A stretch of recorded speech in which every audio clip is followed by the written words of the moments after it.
Radhe Radhe. Welcome to my YouTube channel Abhinav technical classes by MS Yadav. आज हम लोग क्वेश्चन करने वाले हैं। अभी जैसा कि सबको पता है कि यूपी आर्विनल का एग्ज़ाम होने वाला है, एग्ज़ाम की डेट आ गई है, तो उसी के लिए हम लोग क्वेश्चन करेंगे। ये इम्पोर्टेंट क्वेश्चन सेलेक्ट किए हैं आप लोगों के लिए। तो 500 प्लस क्वेश्चन करने का टारगेट है हमारा। तो देखेंगे, इससे पहला क्वेश्चन है डीसी जनरेटर का। सभी चैप्टर के क्वेश्चन कराएंगे इसमें। डीसी जनरेटर की पुली 1.5 मिनट में 2100 चक्कर लगाती है। आप लोगों को क्लियर दिख रहा है? डीसी जनरेटर की पुली 1.5 मिनट में 2100 चक्कर लगाती है। तो डीसी जनरेटर की स्पीड आरपीएम में कितनी होगी? तो ये 1.5 मिनट में दिया गया है। 1.5 मिनट यानी 90 सेकेंड। 90 सेकेंड में जिसकी स्पीड है वो 2100 है। तो अगर हम कहें 1 सेकेंड में कितनी होगी तो निकल आएगी। अब 1 सेकेंड में अगर स्पीड पता चल जाएगी कि 1 सेकेंड में स्पीड कितनी है, तो हम 60 सेकेंड में निकाल लेंगे, यानी 1 मिनट में निकाल लेंगे। बात हमारी समझ में आ रही है?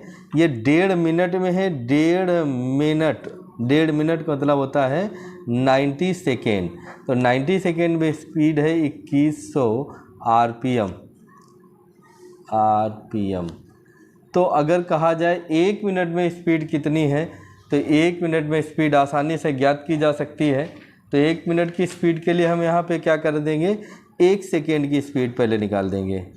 1 सेकेंड में कितनी हो जाएगी? 2100/90। 2100/90 कर देंगे तो इसका आंसर आ जाएगा।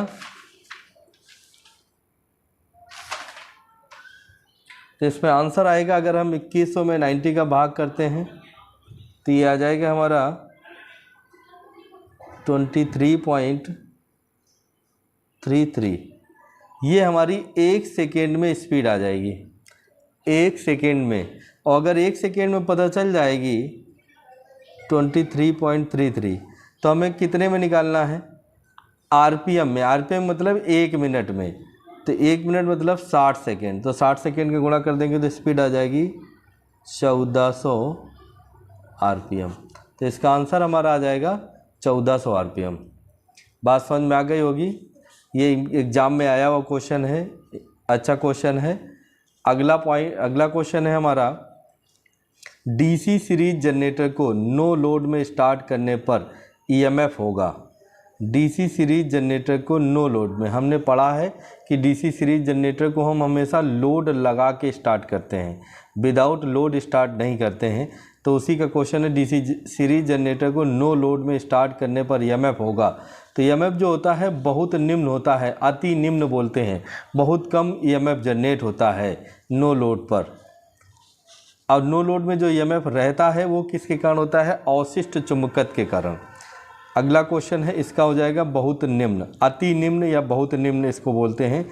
अगला क्वेश्चन है हमारा, क्वेश्चन नंबर 3 है, शंट फील्ड सर्किट का प्रतिरोध वोल्टेज बनाने के लिए फील्ड क्रिटिकल रेजिस्टेंस से होना चाहिए। अब जब फील्ड रेजिस्टेंस बने, रेजिस्टेंस जनरेट वोल्टेज बने, शंट फील्ड सर्किट का प्रतिरोध वोल्टेज बनाने के लिए यानी वोल्टेज जनरेट करने के लिए फील्ड क्रिटिकल रेजिस्टेंस मान से होनी चाहिए। तो क्रिटिकल रेजिस्टेंस क्या होता है? शंट फील्ड वाइंडिंग का वह प्रतिरोध। शंट फील्ड क्रिटिकल रेजिस्टेंस किसे कहते हैं, समझ लें इस बात को। शंट फील्ड वाइंडिंग ऑलरेडी क्या होती है? अधिक प्रतिरोध वाली होती है। और क्रिटिकल रेजिस्टेंस उस रेजिस्टेंस को कहा जाता है कि शंट फील्ड वाइंडिंग का वह रेजिस्टेंस जिसमें धारा ना बहे। और अगर धारा नहीं बहेगी तो उसका फ्लक्स नहीं होगा, तो विद्युत वाहक बल जनरेट नहीं होगा। तो कह रहा है शंट फील्ड सर्किट का प्रतिरोध जो है वोल्टेज बनाने के लिए, वोल्टेज जनरेट करने के लिए फील्ड क्रिटिकल रेजिस्टेंस मान से होना चाहिए। तो क्रिटिकल रेजिस्टेंस मैक्सिमम रेजिस्टेंस होता है, वो रेजिस्टेंस जो शंट का होना चाहिए हमेशा क्रिटिकल रेजिस्टेंस से क्या होना चाहिए? कम। अगर रेजिस्टेंस वाइंडिंग का रेजिस्टेंस क्रिटिकल रेजिस्टेंस, कांतिक प्रतिरोध बोलते हैं क्रिटिकल रेजिस्टेंस को, इससे ज़्यादा होगा तो वो वोल्टेज जनरेट नहीं करेगी। और यहाँ कह रहा है वोल्टेज बनाने के लिए यानी जनरेट करने के लिए जो वाइंडिंग का फील्ड वाइंडिंग का क्रिटिकल मान होना चाहिए वो क्रिटिकल रेजिस्टेंस से क्या होना चाहिए, कम होना चाहिए। तो आंसर समझ में आ गया है, क्रिटिकल रेजिस्टेंस से कम होना चाहिए। अगला है डीसी शंट जनरेटर में अवशिष्ट चुंबकत्व समाप्त होने पर, डीसी शंट जनरेटर में अवशिष्ट चुंबकत्व समाप्त होने पर क्या करेंगे। अगर अवशिष्ट चुंबकत्व समाप्त हो जाए तो क्या करेंगे। तो ये क्वेश्चन पूछा जाता है। इसमें 2-3 ऑप्शन रहते हैं। तो इसमें जो आंसर है फील्ड को डीसी सप्लाई से उत्तेजित करेंगे, लेकिन कहीं कहीं ऑप्शन होता है कि हम उसके जो हमारे सिरे हैं उसको बदल देंगे। तो कई बार ऐसा भी होता है कि जो सिरे होते हैं उनको बदल के ईएमएफ जनरेट होने लगता है। तो जब तक सिरे नहीं बदलते हैं तब तक जनरेट नहीं होता है। तो यहाँ पर डीसी शंट जनरेटर में अवशिष्ट चुंबकत्व समाप्त होने पर, ये तो बात हो गई। अगर अवशिष्ट चुंबकत्व समाप्त हो ही चुका है तो फिर हमें डीसी सप्लाई से उत्तेजित करना पड़ेगा। ध्यान से समझ लें, डीसी शंट जनरेटर में अवशिष्ट चुंबकत्व समाप्त होने पर क्या करेंगे, तो फील्ड को डीसी सप्लाई से उत्तेजित करेंगे। डीसी सप्लाई फील्ड को देंगे और फिर सप्लाई को हटा लेंगे तो फिर से उसमें अवशिष्ट चुंबकत्व आ जाएगा। लेकिन इसी में अगर दूसरा क्वेश्चन इस तरह से पूछा जाता है कि एक डीसी जनरेटर विद्युत वाहक बल उत्पन्न नहीं कर रहा है तो संभावित कारण है, उसका आंसर ये भी हो सकता है कि जो अवशिष्ट चुंबकत्व है वो समाप्त हो गया है। उसका आंसर ये भी हो सकता है कि उसकी जो फील्ड है वो विपरीत पोलैरिटी वाली है। अब इन दोनों में कौन सा पहले लगाया जाता है, तो पहले विपरीत पोलैरिटी, क्योंकि हम पहले कनेक्शन को बदल के देखते हैं। अगर कनेक्शन बदल के भी विद्युत वाहक बल उत्पन्न नहीं होता है तब बात करते हैं कि हमारा जो अवशिष्ट चुंबकत्व है वो समाप्त हो गया है। लेकिन इस क्वेश्चन में सीधे ही दिया गया अवशिष्ट चुंबकत्व समाप्त होने पर क्या करेंगे, तो फील्ड को डीसी से उत्तेजित करेंगे। अगला क्वेश्चन है हमारा, एक self excited DC generator voltage बनाने में असमर्थ है। एक सेल्फ एक्साइटेड डीसी जनरेटर है, वोल्टेज बनाने में असमर्थ है, संभव कारण हो सकता है। ये वही क्वेश्चन है जो अभी हम बता रहे थे। तो संभव कारण क्या हो सकता है, एक ये भी हो सकता है कि हमारा अवशिष्ट चुंबकत्व समाप्त हो गया हो। दूसरा हो सकता है फील्ड कनेक्शन उल्टा होना, फील्ड कनेक्शन का विपरीत होना। इन दोनों में पहला आंसर कौन सा लगाना होता है, फील्ड कनेक्शन का विपरीत होना या उल्टा होना। अगर ये ऑप्शन में नहीं है तो फिर दूसरा ऑप्शन क्या हो सकता है, अवशिष्ट चुंबकत्व समाप्त हो गया है। नेक्स्ट अगला है, एक डीसी शंट जनरेटर बिना लोड के साधारण स्पीड पर, एक डीसी शंट जनरेटर बिना लोड के, इसमें कोई लोड नहीं है, साधारण स्पीड पर 220 वोल्ट बना रहा है। 220 वोल्ट देखेंगे अभी जैसा हमने क्वेश्चन पढ़ा, एक डीसी शंट जनरेटर बिना लोड के साधारण स्पीड पर 220 वोल्ट बना रहा है, जनरेट कर रहा है। यदि फील्ड सर्किट ओपन हो जाए तो उत्पन्न ईएमएफ, ये बहुत इंपॉर्टेंट क्वेश्चन रहता है, कहता है फील्ड वाइंडिंग ओपन हो जाए तब। तो यहाँ पर ऑप्शन 0 भी होता है। तो ज़्यादातर लोग जब फील्ड वाइंडिंग ओपन हो गई तो वोल्टेज 0 हो जाएगा, नहीं, फील्ड ओपन होने के बाद भी फील्ड में अवशिष्ट चुंबकत्व तो बना रहता है। उस अवशिष्ट चुंबकत्व के कारण भी विद्युत वाहक बल उत्पन्न होता है जो बहुत कम होता है, जिसे कहते हैं 10 से 15 वोल्ट। तो ये ध्यान रखेंगे, मोस्ट इंपॉर्टेंट क्वेश्चन रहता है, क्योंकि हम समझते ये हैं कि जब फील्ड ओपन हो जाए तो फील्ड भी ओपन हो जाए तो विद्युत वाहक बल उत्पन्न नहीं होगा, नहीं, फील्ड ओपन हो जाने के बाद भी उसमें अवशिष्ट चुंबकत्व तो रहता है, जिसके कारण 10 से 15 वोल्ट जनरेट होता है, ये ध्यान रखें। अगला क्वेश्चन है, इलेक्ट्रोप्लेटिंग कार्य के लिए, इलेक्ट्रोप्लेटिंग होती है एक धातु में दूसरी धातु की परत चढ़ाना। इलेक्ट्रोप्लेटिंग कार्य के लिए उपयुक्त जनरेटर है, कौन सा जनरेटर उपयुक्त है, तो इसमें ऑप्शन आता है शंट जनरेटर। इलेक्ट्रोप्लेटिंग कार्य के लिए शंट जनरेटर बेहतर जनरेटर माना जाता है। अब अगला है हम लोगों का, डीसी शंट जनरेटर की फील्ड के सीरीज में, डीसी शंट जनरेटर है कि फील्ड के सीरीज में प्रतिरोध लगाने से उत्पन्न ईएमएफ होगी। अगर जनरेटर शंट है और शंट वाइंडिंग के सीरीज में एक रेजिस्टेंस लगा दिया जाए तो शंट फील्ड में बहने वाली करंट घट जाएगी। करंट घट जाएगी तो E directly proportional phi into N से, ये हम देख रहे हैं, E directly proportional phi into N से, जब फील्ड में करंट कम हो जाएगी रेजिस्टेंस लगाने से, फ्लक्स घट जाएगा, और फ्लक्स घट जाएगा तो जो ईएमएफ है वो घट जाएगा। तो आंसर क्या हो जाएगा इसका, कम हो जाएगा। उत्पन्न ईएमएफ क्या हो जाएगा, कम हो जाएगा। ठीक, नेक्स्ट है, डीसी सीरीज जनरेटर में स्थिर वोल्टेज प्राप्त करने के लिए क्या विधि है? ये बहुत इंपॉर्टेंट क्वेश्चन है। सीरीज जनरेटर में जो वोल्टेज रहता है स्थिर नहीं रहता है, अप डाउन होता रहता है। लोड बढ़ने पर वोल्टेज बढ़ जाता है, लोड घटने पर घट जाता है। तो यहाँ पर एक क्वेश्चन है कि डीसी सीरीज जनरेटर में स्थिर वोल्टेज प्राप्त करने के लिए क्या करें हम कि वोल्टेज स्थिर बना रहे? तो फील्ड में डाइवर्टर लगा दें। जो फील्ड है उसमें एक डाइवर्टर लगा दें। डाइवर्टर एक वेरिएबल रजिस्टर होता है, तो फील्ड में डाइवर्टर लगा दिया जाए। ये ध्यान रखें, फील्ड में डाइवर्टर लगा के सीरीज जनरेटर में वोल्टेज स्थिर प्राप्त किया जा सकता है। नेक्स्ट है डीसी शंट जनरेटर में लोड आईएल मतलब है लोड करंट बढ़ने पर या बढ़ाने पर। डीसी शंट जनरेटर में आईएल बढ़ने पर यानी लोड करंट बढ़ने पर, आईएसएच का मतलब होता है shunt field current. Shunt field current ध्यान देंगे, आईएल मतलब लोड करंट बढ़ने पर शंट फील्ड पर क्या प्रभाव पड़ता है? तो शंट जनरेटर है, लोड करंट बढ़ेगा, जैसे कि हमने यहाँ पर पढ़ा है। जो सबसे ज़्यादा हमारे पास होती है करंट, आर्मेचर करंट होती है, बराबर आईएल प्लस आईएसएच होता है जनरेटर के लिए।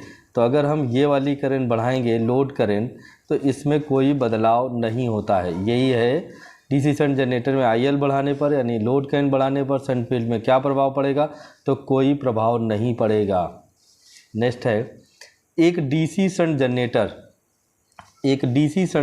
220 वोल्ट पर 20 एम्पीयर लोड ले रहा है।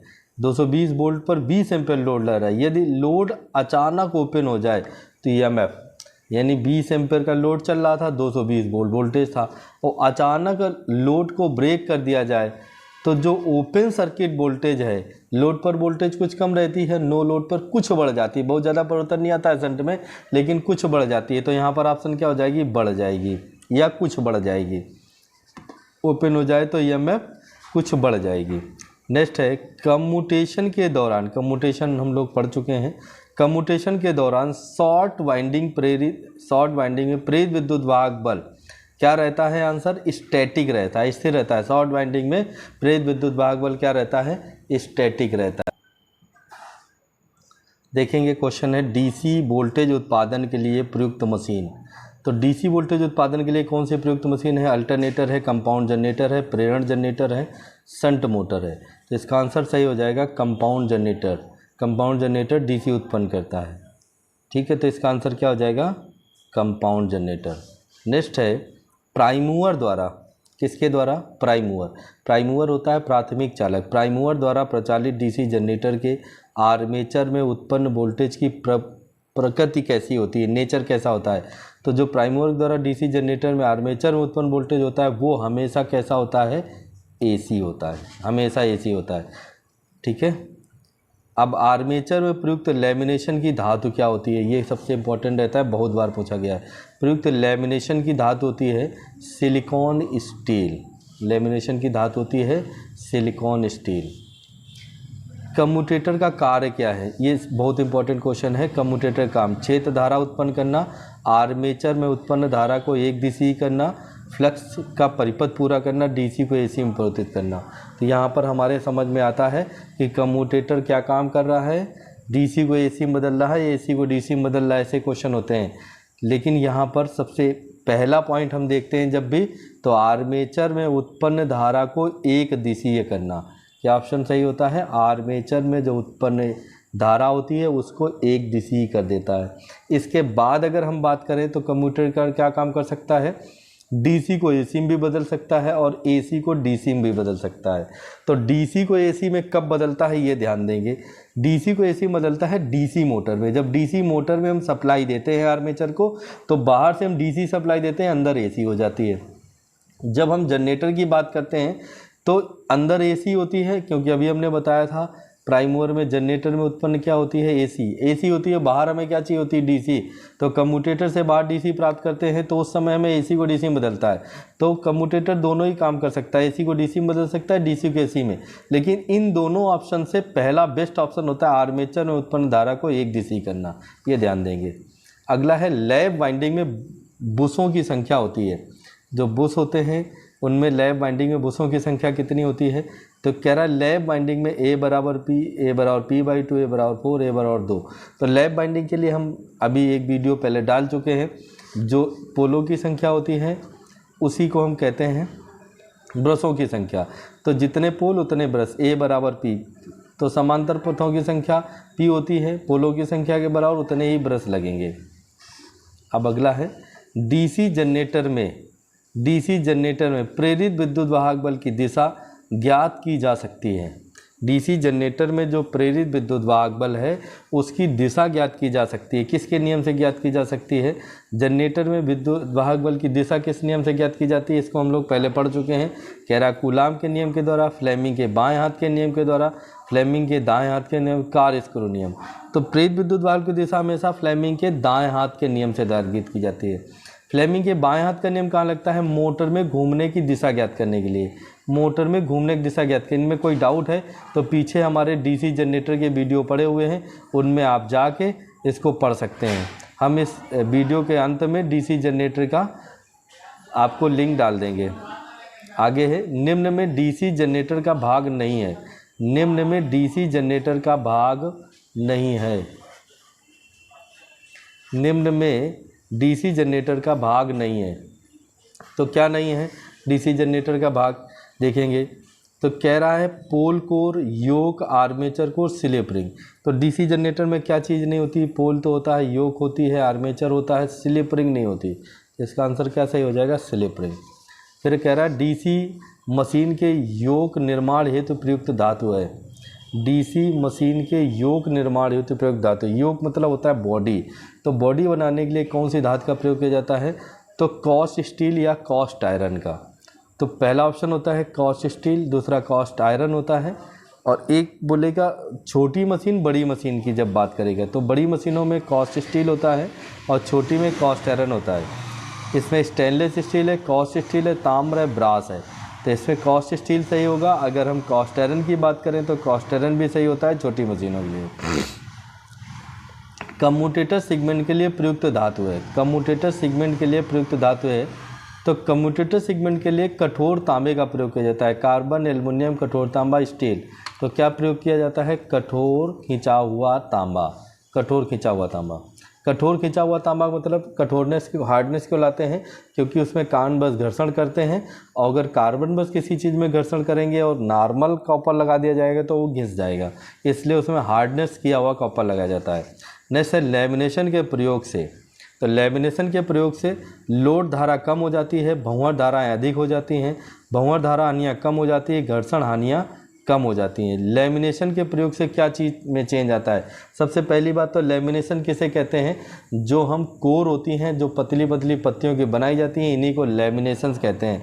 तो लेमिनेशंस क्यों लगाते हैं? भंवर धारा हानियों को कम करने के लिए। भंवर धारा मतलब होती है एडी करंट। तो भंवर धारा हानियों को कम करने के लिए लेमिनेशन से प्रयोग किए जाते हैं। छोटी छोटी पतली पतली पत्तियाँ प्रयोग की जाती हैं।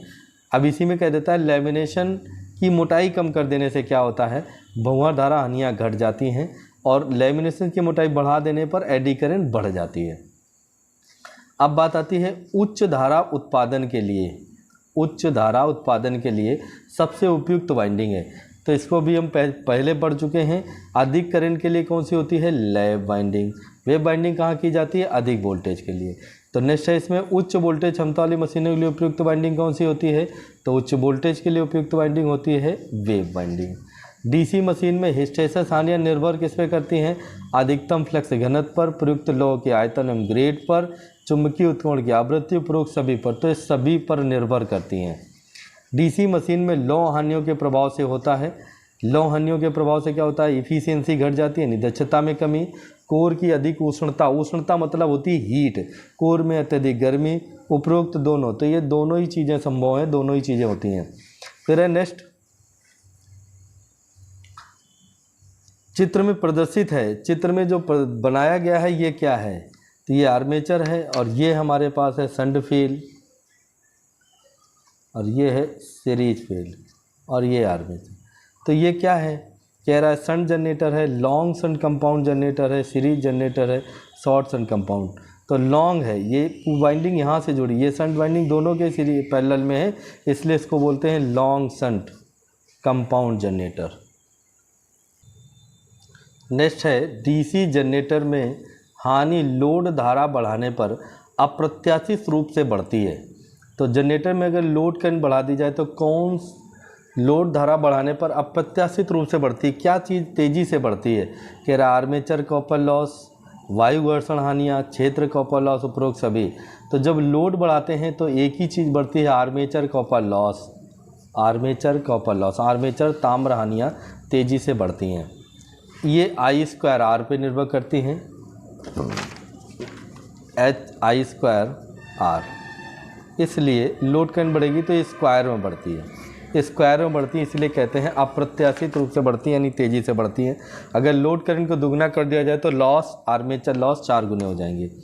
नेक्स्ट है डीसी मशीन में निम्न हानियों में सबसे कम होती है। डीसी मशीन में निम्न हानियों में सबसे कम होती है फील्ड कॉपर हानि, आर्मेचर कॉपर लॉस, वायु घर्षण हानियाँ, उपरोक्त सभी। ध्यान देंगे डीसी मशीन में निम्न हानियों में सबसे कम क्या होती है? कह रहा है सबसे कम फील्ड होती है, सबसे कम आर्मेचर होती है, वायु घर्षण होती है, उपरोक्त सभी। तो सबसे कम होती हैं वायु घर्षण हानियाँ। नेक्स्ट है डीसी शंट जनरेटर में स्थिर होती हैं। डीसी शंट जनरेटर में कौन सी हानि, कौन सी चीज़ स्थिर होती है?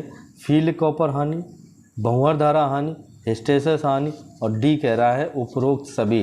तो ध्यान देंगे एग्जाम में क्वेश्चन आ चुका है, बहुत अच्छा क्वेश्चन है। यहाँ पर हम जानते हो क्या समझते हैं, ये एक पहला ऑप्शन कह रहा है फील्ड कॉपर लॉस। तो फील्ड कॉपर लॉस को हम लोग क्या मान लेते हैं?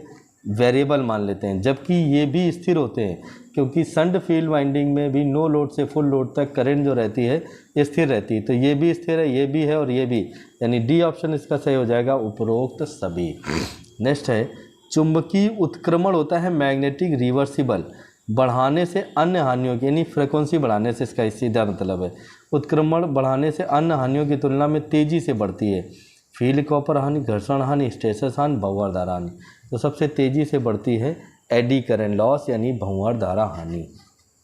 अगला है एक शंट जनरेटर में स्थिर फ्लक्स पर यदि परिभ्रमण गति दुगनी कर दी जाए तो प्रेरित विद्युत वाहक बल, परिभ्रमण गति होती है स्पीड। तो कह रहा है E directly proportional phi into N, phi into N, E directly proportional phi into N. ये देखें E directly proportional phi into N, ये कह रहा है फ्लक्स वही रहे, फ्लक्स वही रहे। क्या कह रहा है? शंट जनरेटर में स्थिर फ्लक्स, फ्लक्स में कोई बदलाव नहीं किया जाए, और इसको दुगना कर दिया जाए तो ये क्या हो जाएगा? दोगुना। समझ गए? तो इसका आंसर क्या हो जाएगा? प्रेरित विद्युत वाहक बल क्या हो जाएगा? 2 गुना हो जाएगा। अब है इंटरपोल की वाइंडिंग, इंटरपोल की वाइंडिंग की जाती है बहुत पतले तांबे के तार से, मोटे तांबे के तार से। तो ये आर्मेचर के सीरीज में लगी होती है, तो जो वाइंडिंग सीरीज में लगी होती है वो हमेशा मोटे वायर कम लपेट संख्या, तो मोटे तार से की जाती है, मोटे वायर कम लपेट संख्या से। डीसी जनरेटर में उच्चतम दक्षता के लिए आवश्यक शर्त है। डीसी जनरेटर के लिए अगर मैक्सिमम इफिशिएंसी की बात करें तो क्या शर्त होती है? तो परिवर्ती हानियाँ बराबर स्थिर हानियाँ, 1/2 स्थिर हानियाँ, परिवर्ती हानियाँ 2 इंटू स्थिर हानियाँ, परिवर्ती हानियाँ स्थिर हानियाँ बराबर होनी चाहिए। तो यही आंसर सही होता है। परिवर्ती हानि मतलब आयरन लॉस, कॉपर लॉस, स्थिर हानियाँ मतलब iron loss. Copper loss iron loss के बराबर हो तो मैक्सिमम इफिशिएंसी मिलती है, तो इसका आंसर यह सही होता है। नेक्स्ट है हमारा एसी जनरेटर में, एसी जनरेटर में उत्तेजक के लिए प्रयुक्त किया जाता है। तो उत्तेजक के लिए हमेशा प्रयोग किया जाता है शंट जनरेटर, उत्तेजक एक्साइटर के लिए शंट जनरेटर का इस्तेमाल किया जाता है। नेक्स्ट है बैटरी चार्जिंग के लिए प्रयोग किया जाता है, बैटरी चार्जिंग के लिए प्रयोग किया जाता है। तो बैटरी चार्जिंग के लिए किसका प्रयोग करते हैं? तो बैटरी चार्जिंग के लिए भी शंट जनरेटर का प्रयोग करते हैं। डीसी जनरेटर में लोड अधिक होने पर, डीसी जनरेटर में लोड अधिक होने पर गति में कमी हो जाती है। गति में पुनः वृद्धि करने के लिए अगर डीसी जनरेटर में लोड बढ़ाया जाए तो स्पीड क्या है? कुछ घट जाती है। तो कह रहा है स्पीड में पुनः वृद्धि करने के लिए क्या किया जाए कि स्पीड हमारी बढ़ जाए। तो पुनः वृद्धि करने के लिए, गति में पुनः वृद्धि करने के लिए कह रहा है आर्मेचर प्रतिरोध बढ़ाया जाए, प्राइम मूवर की इनपुट शक्ति बढ़ाई जाए, फील्ड धारा बढ़ाई जाए, टर्न वोल्टेज बढ़ाई जाए। तो जो प्राइम मूवर होता है जिससे उसे चला रहे हैं उसकी शक्ति यानी उसकी पावर को हम बढ़ा दें, इसको कह सकते हैं फ्यूल जो प्राइम मूवर है, मान लीजिए डीजल इंजन है, तो उसकी फ्यूल कैपेसिटी को बढ़ाया जाए, वही है इनपुट शक्ति को बढ़ाया जाए। जैसे जनरेटर जो डीजल इंजन चल रहा होता है उसमें फ्यूल कैपेसिटी को बढ़ा दिया जाए तो उसकी स्पीड बढ़ जाती है। तो सबसे कम प्रतिरोध होता है, सबसे कम प्रतिरोध किसका होता है? तो सबसे कम प्रतिरोध होता है आर्मेचर का। सबसे अधिक प्रतिरोध होता है, तो सबसे अधिक प्रतिरोध होता है शंट फील्ड वाइंडिंग का। सबसे अधिक प्रतिरोध होता है शंट फील्ड वाइंडिंग का। नेक्स्ट है पतले तार तथा अधिक लपेट वाली वाइंडिंग सदैव आर्मेचर के कहाँ लगाई जाती है? तो पतले तार अधिक लपेट वाली हमेशा लगाई जाती है समांतर में।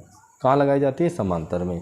फिर है डीसी लैप कुंडली जनरेटर में पोलों की संख्या P है, पोलों की संख्या P है और बुशों की संख्या होगी। डीसी लैप वाइंडिंग जनरेटर में पोलों की संख्या P है, तो बुशों की संख्या कितनी होगी? तो बुशों की संख्या भी P पोलों की संख्या के बराबर होगी। एक 6 पोल वेव वाइंडिंग जनरेटर में बुशों की संख्या होगी। अब वाइंडिंग कौन सी है? वेव। तो पोल 6 हो, 4 हो, 2 हो, चाहे इतने हो, बुशों की संख्या हमेशा कितनी रहेगी? 2, क्योंकि हम लोग पढ़े हैं A बराबर क्या होता है? 2। इसलिए इसका आंसर क्या सही हो जाता है?